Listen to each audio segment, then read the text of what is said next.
नाम फाउंडेशनचे नानाजी मकरंजी आणि नाम फाउंडेशनची संपूर्ण टीम, बीजीएसचे शांतीलालजी मुथा आणि संपूर्ण टीम, टाटा मोटर्सचे नाईकजी, कुलकर्णीजी, आपले कोलतेजी आणि या ठिकाणी आमचे सर्व अधिकारी. आज अतिशय आनंद आहे की जलयुक्त शिवारचा जो नवीन टप्पा आपण सुरू केला त्याच्या अंतर्गत काही करार आपण आज केलेले आहेत. खरं म्हणजे 2014 साली जेव्हा आपण जलयुक्त शिवार सारखी योजना सुरू केली आणि ही योजना सुरू झाल्यानंतर आपली अपेक्षा अशी होती की ही योजना तेव्हाच यशस्वी होईल जेव्हा ही लोक चळवळ म्हणून या योजनेला आपण परिवर्तित करू शकू.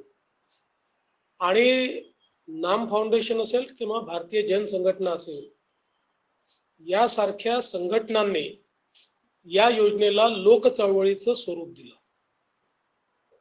त्यामुळे ही योजना सरकारची न होता ही समाजाची योजना झाली आणि म्हणूनच महाराष्ट्रामध्ये एक मोठं परिवर्तन आपण घडवू शकलो. आणि मला सांगताना आनंद वाटतो की 2019-20 ला ज्यावेळी केंद्र सरकारने जलस्थितीचा रिपोर्ट सादर केला त्यावेळी महाराष्ट्र हे एकमेव असं राज्य निघालं की ज्या राज्यामध्ये वॉटर लेवल वाढलेली होती. याचं कारण खूप मोठ्या प्रमाणात जलसंधारणामध्ये आपण सगळ्यांनी मिळून काम केलं.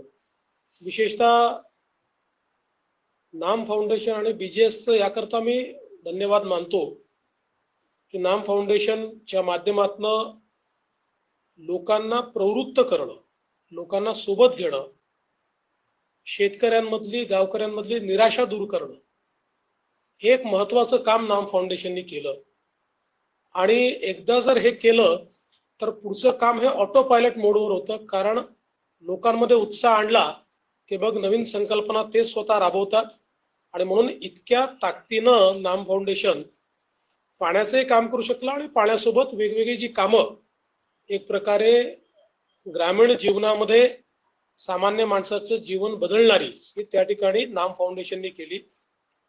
बीजीएसने देखील अतिशय चांगल्या प्रकारे सायंटिफिक पद्धतीनं लोकांना ट्रेनिंग देऊन, लोकांना एक प्रकारे गावोगावी जल एक्सपर्ट तयार करून आणि खूप मोठ्या प्रमाणात मशिनरीचं मोबिलायझेशन करणं आणि लोकसहभागातनं त्या ठिकाणी नाले असतील, ओढे असतील, तलाव असतील या सगळ्यांचं खोलीकरण करणं, त्यातनं गाळ काढणं, तो गाळ शेतकऱ्यांच्या शेतीपर्यंत नेणं एक अतिशय मोठं काम केलं. आणि त्यासोबत जलयात्रा ही एक सगळ्यात महत्वाची गोष्ट बीजीएसने केली की ज्याच्यामुळे गावोगावी जलसाक्षर लोक तयार झाले.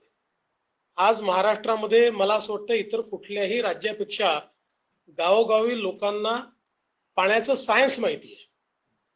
म्हणजे याच्यामध्ये श्री आमिर खान यांचं देखील नाव घेतलं पाहिजे की त्यांनी जी स्पर्धा घेतली त्या स्पर्धेनेही खूप लोक उत्साहित झाले आणि अनेक गावांनी त्या स्पर्धेमध्ये सहभागी होऊन त्यातनं हे जे काही पाण्याचं सायन्स आहे हे समजून घेतलं. आणि मला असं वाटतं की त्यामुळेच आज खूप मोठ्या प्रमाणात हे काम आपण करू शकतोय. आपल्याला सगळ्यांना कल्पना आहे की महाराष्ट्र एक असं राज्य आहे की ज्यात 52% भाग असा आहे की जो अवर्षण प्रवण आहे.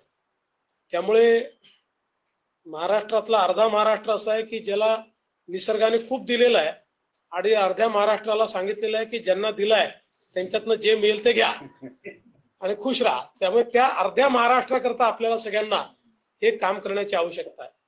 मी विशेष अभिनंदन टाटा मोटर्सचं करेन की टाटा मोटर्सने